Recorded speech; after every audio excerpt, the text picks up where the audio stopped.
In today's lesson, we're going to be looking at finding a rule when we're given 2 points of a straight line. So first thing we need to remember is the magic of y equals mx plus c, where m is the gradient and c is the y-intercept. So let's deal with gradient first of all. So m also, with our gradient, we can find that by using the rise over run method. And the rise over run states that we can take y2 minus y1 over x2 over minus x1.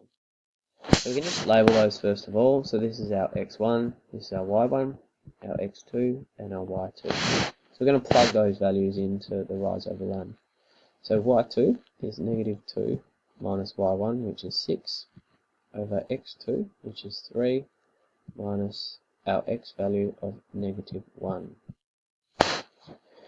So we've got negative 8. Remember here that we've got to turn that negative into a positive, so that's going to be negative 8 over 4. So our gradient is negative 2. So now that we know that, we can plug that in. So we can say y equals negative 2x plus c.